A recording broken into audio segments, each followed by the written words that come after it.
Hi, David Vizard here, and you are watching PowerTec 10. I guess this will be the first part of our cylinder head test here, and that's on small block Ford, that is. So that's our primary subject there, but there was a lot of work we had to do to get ready for it. For instance, we had to have a suitable mule motor.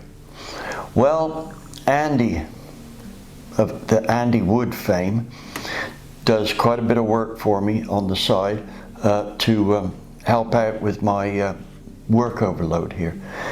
And so Andy's building, or rather speccing out, our mule motor short block ready for the cylinder head test. So let me hand you over to Andy. Here we go.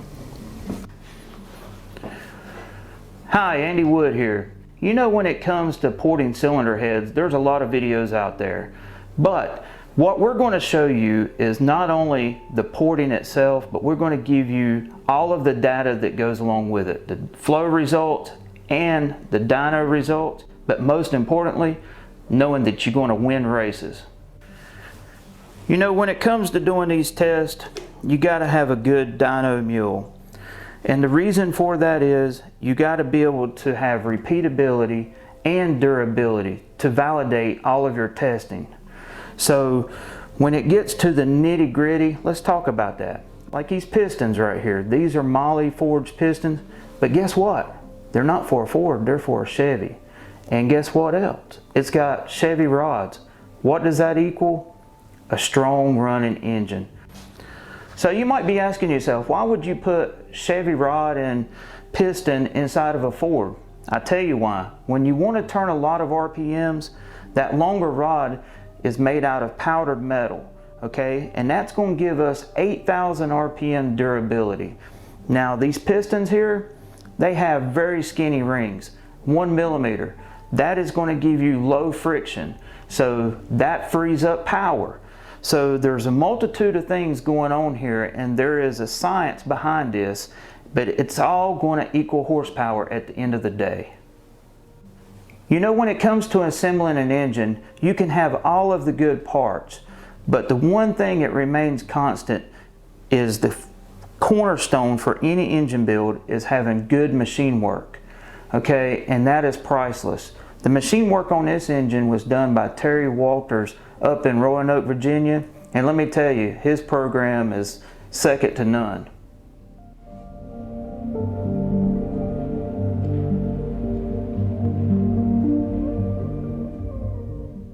Welcome back. So as you see here, we've got a ton of cylinder heads, but this is not all inclusive of the heads that's going to be tested. So let's talk about what we're going to be using as our test subjects. Okay, we come right here. This is an E7 head. This is the cylinder head that came factory on 5.0s from 1987 up. Now this cylinder head has been totally reconditioned. It has upgraded valve springs. The seats have been reconditioned on Goodson cutter. So this represents a good stock cylinder head. All right, moving over here.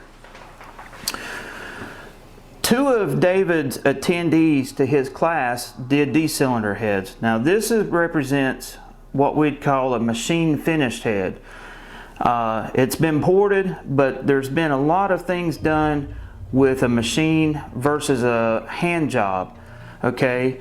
Now this is kind of like middle of the road as far as the factory heads is going to go. This one here represents a little bit more exotic on the factory end. Charlie took and put, it's got textured ports, it's got anti-reversion valves, and if you want to learn more about anti-reversion, you really need to check out DV's seminars. But we're going to show you the benefits of that on a factory cylinder head, and I promise you, you will be blown away by how much power that can be made from this stock E7 cylinder head. I know I was. Now over here, let's say you don't have a set of E7s, but you're lucky enough to have some 289 heads.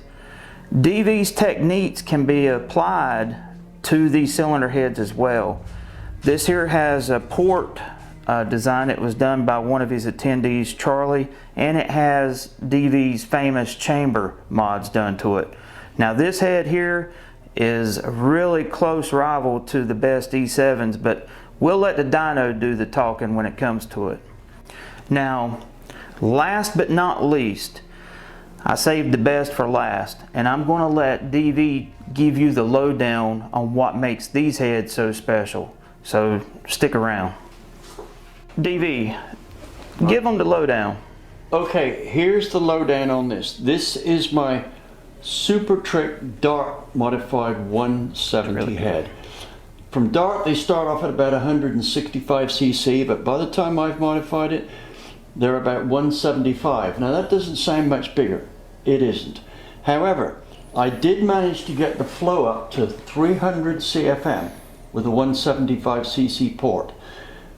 What I'm going to tell you now probably won't make much sense to most of you, but this port here is as effective as an F1 port for what it is.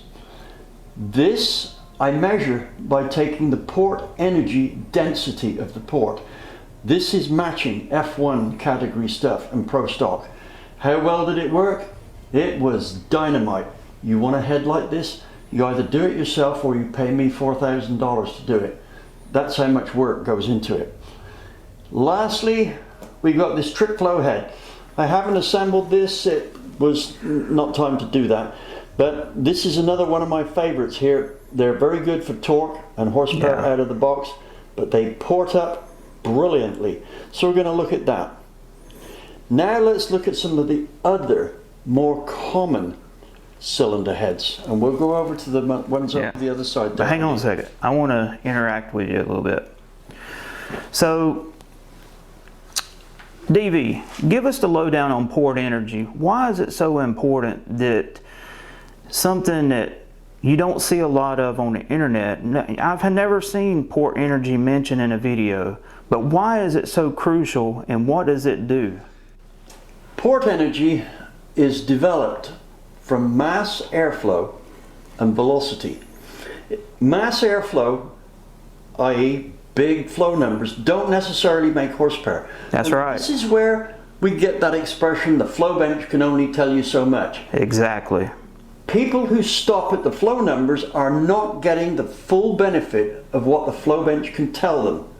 Most people, and when I say most people, I'm talking about 99.9999 people do not know about port energy density. If I discount those people who came to my class, I could probably count the number of people who are familiar with port energy on one hand. Now then, port energy is important because it's a bit like the ballistic energy of a bullet. That column of air going into the engine can be speeded up and it can ram that cylinder.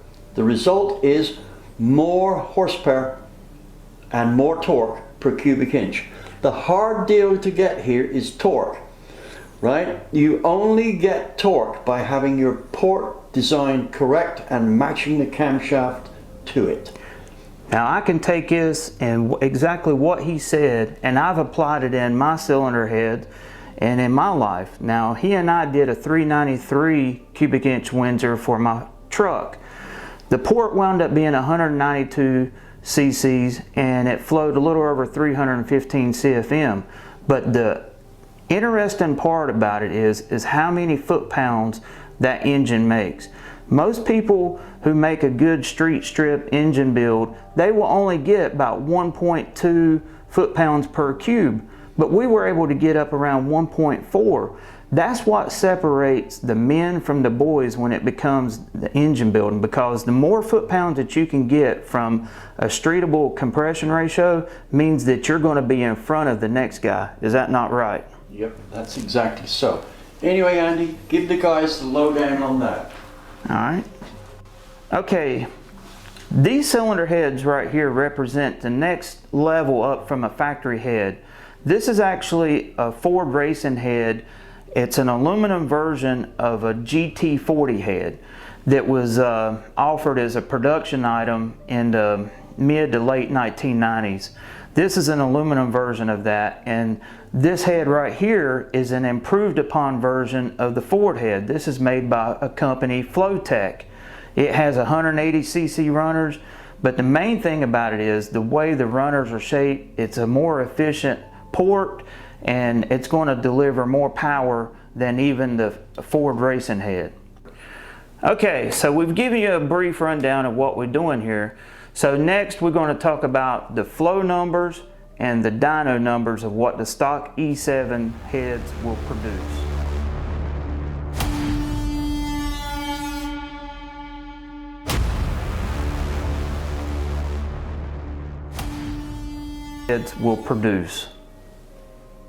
Welcome back, everybody.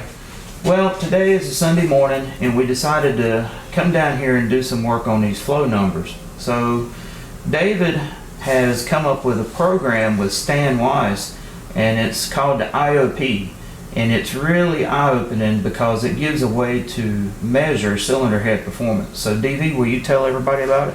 Yeah, sure. Thanks, Andy. IOP is a flow bench program which was written jointly by my good friend Stan Weiss and myself. It's unique in as much as it helps the head porter to go to the next step as it analyzes what's going on with the flow in the cylinder head's ports. Here we have the opening page. We put in the basic details here, like the compression ratio, the engine's bore and stroke, the number of cylinders, etc., etc. And then we go along and we select one of those bars we see along the bottom, which says flow test number 1, number 2, number 3, etc. So let's go and select that. We've already flowed our stuff, so it's preloaded, so we'll go straight to that screen. Basically, we filled in our data down here that the program calls for and entered our flow figures here and here. By hitting the calculate button over there, we get all these results here. Notice there's a little difference here from most deals, because not only do we get the flow figures, final flow figures here corrected, but we also get the CFM per square inch, the SAE discharge coefficient, the ratio of intake to exhaust that's required, and the existing one, plus the port mean effective pressure. But there's more. However, let's look at what we've got for results. As you can see, well, maybe you can see, even at 700 lift, the stock head with the stock valve seat only flowed a paltry 153 CFM on the intake and 112 on the exhaust. Now let's look at what we did with the seats recut. Again, you may not be able to see this, but we have made some small gains here. Our peak flow went to 162 on the intake and 115 on the exhaust. But it's better if we look at this in graphic form and we compare one cylinder head to the other. So let's do that now. Here's the graph of the two cylinder heads. This thin line here is the original head with the seats as per factory. The new line here, the thick one, is the seats I've just cut. That's a decent 3-angle valve job. It's not easy to see the gains down here, so what we should do is to look at the efficiency of the valves. It will give us a better idea of the low lift gains that we have here. That's our next graph. Now this graph is showing the efficiency with which the valve is passing air. Here is our intake at low lift. This is our lift down here. You'll notice that it reaches almost 66% here. Pretty good. The stock one only was about 63% at best. Right? Exhaust, pretty good as well. In the mid-range here, we had a slight loss of efficiency, but in the main, it picked up. Same with the exhaust. All through the mid-range, not much, but at high lift, it picked up. So our test head is better than stock. So please remember that when we're comparing the modified heads with the baseline heads, is we do have a very good baseline head. Well, we're going to take a short block and we're going to finally turn it into a long block. But I want to give you a little bit of a tech tip before we get started. These lifters right here, while they're stock Ford units, they have been rebuilt. And that's so that we can put a stiff valve spring on it to prevent lifter pump up, because we are going to be turning some RPMs with this engine. And another side note when it comes to small block Fords is making sure that you put the lifters in the bores before you bolt the cylinder head on, because they will not go in after the fact. The next move is to install these dog bones in the spider. That is to ensure that the rollers stay perpendicular to the roller on the camshaft. Pay attention to the dog bone in relation to the lifter, because one of the small details when it comes to engine building is when this engine is rotating with a really high lift cam, it will contact that dog bone, and that's one thing that will wreck your valve train. Alright, next on our engine build, we're getting ready to install this spider. This thing is very important as it keeps the lifters straight in the bore. And when doing so, it's important to use a good quality fastener such as this ARP, along with some blue thread locker. I'm finishing up this spider here, and when I get that done, I'm going to put the other cylinder head on there and get it bolted down. All right. One thing about engine building is you want to use a quality fastener.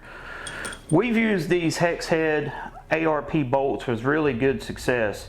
Now they make them in a 12-point head, but the 6-point seems to fit the bill for what we're doing. We've had great repeatability and they'll last forever. Important note, most production engines, the head bolts go into the water, and so that's why you have to use a sealant. Now, in order to get good torque specifications, you've got to use this great ARP lube under the head of the bolt between the washers, so that when you put this thing down and you torque it, you know that the foot-pounds are as what it shows. Here we are going through the torque sequence on the head, starting off at 30 and going right round all the sequence until we reach the required torque, which is, what is it, Andy? 70. 70 foot-pounds? Yeah. Right. So with our ARP bolts, we will have about 12,000 pounds clamping that Velcro head gasket. As I finish up torquing these cylinder heads, I'm going to sort out the valve train.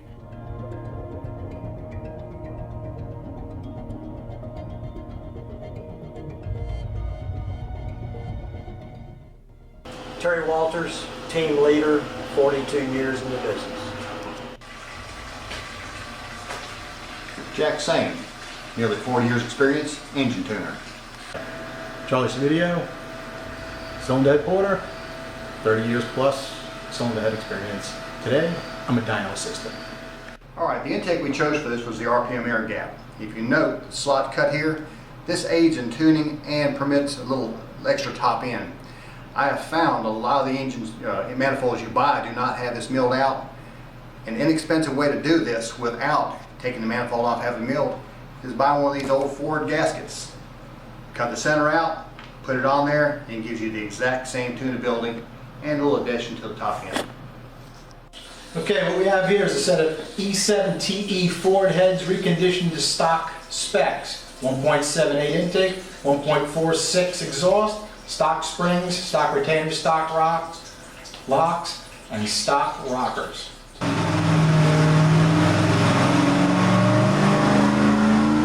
Here we have the test results of our 302 on Terry Walters dyno at Walters Engines in Roanoke, Virginia. The only modification to the long block is the inclusion of the Jones cam, which was in our short block previously, and it was on the right lobe center line angle to hit the middle of the road for all the cylinder heads we had to test. Also, since we are testing street heads here, we put a street cam in This Jones cam was 260 degrees duration, so it's quite a bit shorter than stock. Nonetheless, it managed to make about 45 foot-pounds more torque and about 40 horsepower more than the stock cam, plus more vacuum and way more torque down here. Basically what it did was it made our 302 drive like it was a 351. Here's the figures. 337.7 foot-pounds of torque and 282 horsepower, right? That is our baseline. We will now test, and that will be in the next issue, we will test the John Rossello head that has been done to my specs to represent a good aftermarket cylinder head. Okay, at this point the head's going to be changed.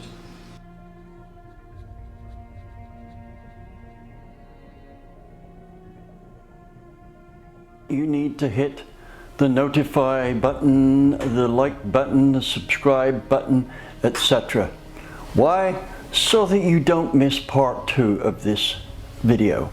This is where we'll be testing not only the John Rossello heads, but also the effect of changing the stock rockers with the supposedly same ratio aluminum rockers, just to see what it does to the power output. There'll be a few other things we'll talk about as well, but nonetheless, it's an issue that of PowerTec 10 you do not want to miss. Thank you.